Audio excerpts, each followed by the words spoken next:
Salam sejahtera Malaysia, selamat pagi. Terima kasih kerana anda dapat bersama-sama dalam channel ini. Sebelum kita mulakan berita terkini pada hari ini, jangan lupa tekan butang subscribe, like dan share. Tekan juga butang notifikasi untuk mendapatkan berita terkini setiap hari. Denyut nadi suara rakyat bergema di channel ini. Komen anda amat dihargai. Jangan lupa untuk tinggalkan komen anda supaya kita dapat menambah baik channel ini pada masa yang akan datang. Berita terkini bermula dalam kiraan 1, 2, 3. Salam sejahtera Malaysia, selamat pagi. Berita terkini daripada malaysiakini.com. Bertajuk, Kenapa Tajuddin tiada dalam senarai Duta Terima Watika Agung? 11 Julai 2022. Berita penuh. Para duta baru Malaysia akan menerima watika pelantikan daripada Seri Paduka Baginda yang di-Pertuan Agong pada esok Selasa 12 Julai. Bagaimanapun, Malaysia kini mengetahui daripada sumber yang boleh dipercayai bahawa Tajuddin Abdul Rahman yang dijadual menjadi duta besar ke Indonesia tidak termasuk dalam senarai menerima watika esok. Malaysia kini telah menghubungi Tajuddin untuk pengesahan mengenai perkara itu. Satu lagi sumber yang mempunyai pengetahuan mengenai majlis itu mengesahkan ia akan berlangsung esok, tetapi enggan mengulas apabila ditanya mengenai kenapa Tajuddin tidak berada dalam senarai itu.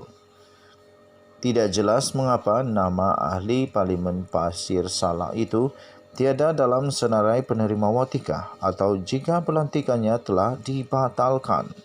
Free Malaysia Today pula memetik sumber sebagai berkata Tajuddin telah digugurkan sebagai duta ke Indonesia.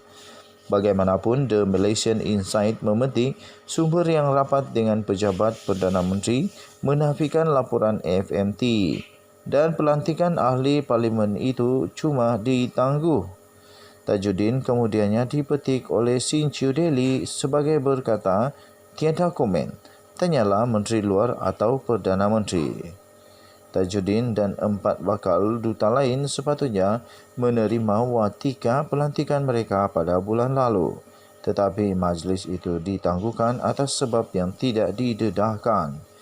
Kini nampaknya hanya 4 duta sahaja yang akan menerima watika pelantikan mereka esok.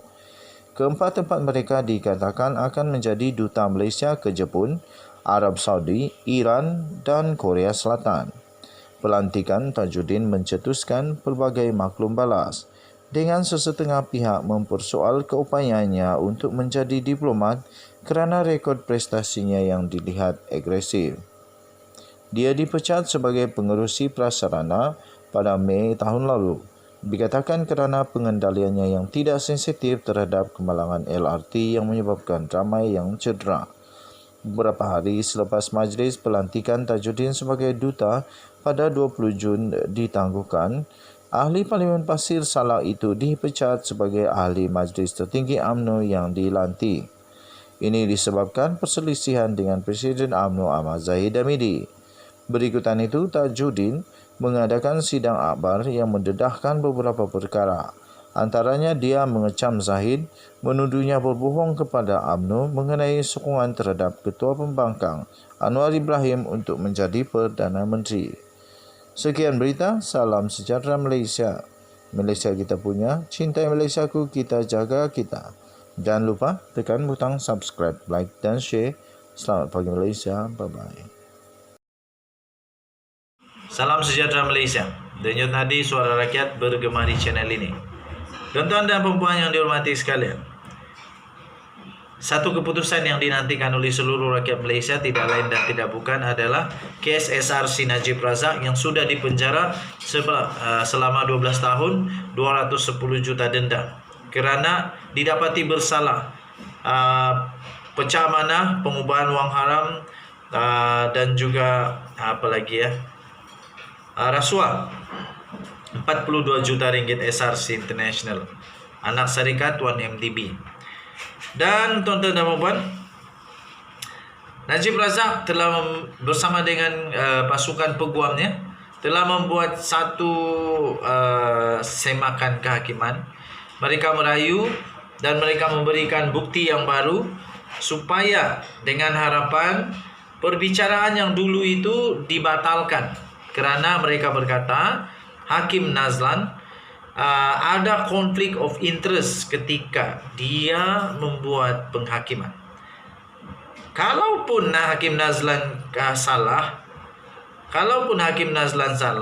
di dalam penghakiman, kenapa 3 hakim di Mahkamah Rayuan setuju, malah lebih menekankan bahwa Najib Razak bersalah, mencuri duit, memalukan negara, mementingkan diri sendiri, dan semua uang itu, kata hakim tersebut, tidak ada satu pun untuk rakyat, untuk kepentingan negara Malaysia, tetapi hanya ada memalukan negara. Aduh. Okey tuan-tuan dan puan-puan, dan tiba-tiba baru juga tular satu mesej, kononnya Jabatan Peguam Negara telah membatalkan semua proses anak buah saya bagi saya kopi lah. Dangam kalau nak ucap terima kasih kepada anak buah saya. Dia pun YouTuber juga, YouTuber berjaya lagi. Okey. Apa sudah tadi ya?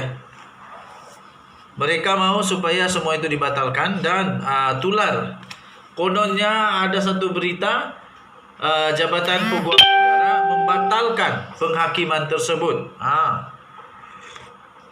Dan perlu ada untuk perbicaraan semula. Woi, saya baca jauh ni terus terbangun.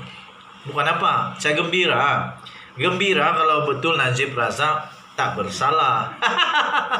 Saya bergembira kalau dia tidak bersalah. Malangnya tuan-tuan dan puan-puan, rupanya itu mimpi, segala mimpi saja.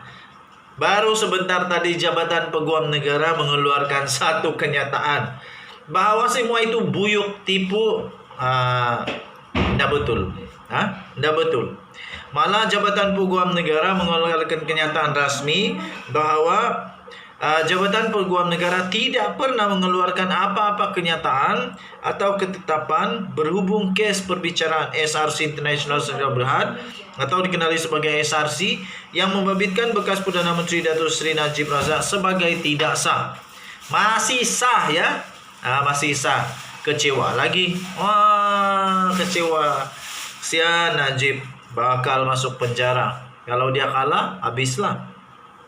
Dalam satu kenyataan pada hari, Jabatan Peguam Negara telah menafikan berita yang tular di media sosial itu dengan menegaskan ia adalah palsu.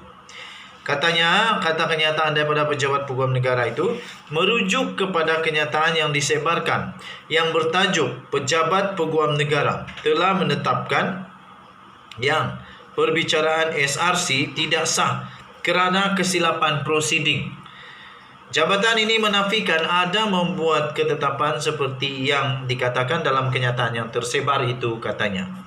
Pada awal Jun yang lalu, Najib memohon untuk Mahkamah Persekutuan mengisytiharkan keseluruhan perbicaraan penyelewengan dana sebanyak 42 juta ringgit. SRC yang dihadapi di Mahkamah Tinggi batal dan tidak sah.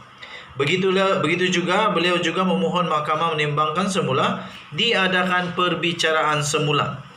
Jabatan Peguam Negara dalam kenyataan sama turut memberitahu Mahkamah Persekutuan tetap menetapkan dan masih lagi berjalan untuk pendengaran rayuan terakhir kes SRC International Najib Razak ini bermula 15 Ogos. Sekarang sudah 10 hari bulan, 11 hari bulan besok, ada lebih kurang sebulan lagi untuk penentuan Najib Razak masuk penjara sebagai banduan terhormat atau beliau akan menjadi hero Hindustan yang kalah dulu menang kemudian. Apapun saya mendoakan semoga Najib Razak menang.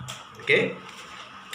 Tapi saya tetap dengan pendirian hakim punya keputusan betul.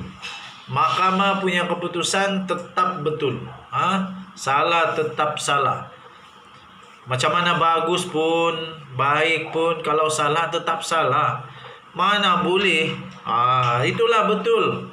Ada satu artikel yang saya baru baca yang ditulis oleh profesor. Seorang profesor daripada Unimas, dia kata, sehingga rakyat Malaysia mengejek, memberi, menyindir dengan pedas sekali membandingkan isu kes SRC Najib Razak 42 juta ringgit dengan orang yang mencuri di pasaraya. Ada lagi tadi tengah hari saya ada tengok satu TikTok. Nah, saya dah lupa apa akaun TikTok dia, tapi lucu betul.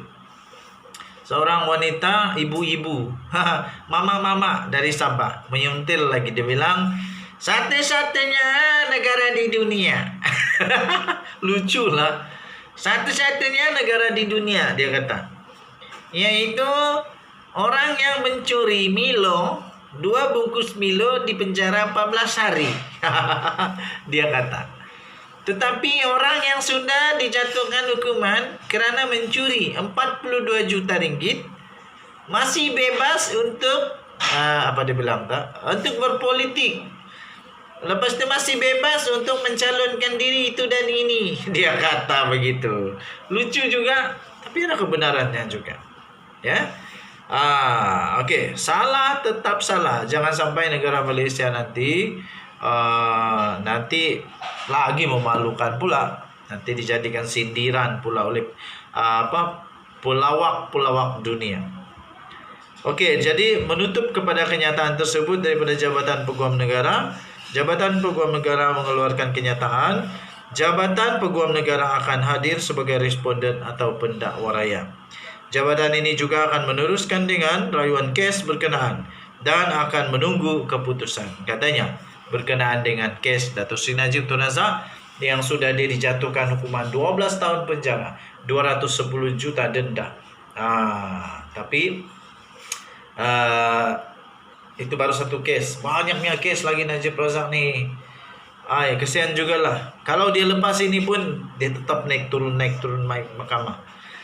Pengubahan kes mengubah audit, kes lembaga hasil dalam negeri, kes perbendaharaan negara, kes 1MDB Tenor, kes banyaklah. Lepas tu anak-anak Najib pun semua ada kes juga dengan lembaga hasil dalam negeri. Banyak pula tu, berjuta-juta. Dan itu tadi Suara Rakyat bergema di channel ini. Kita jumpa lagi. Jangan lupa tekan butang subscribe, like dan share. Bye-bye.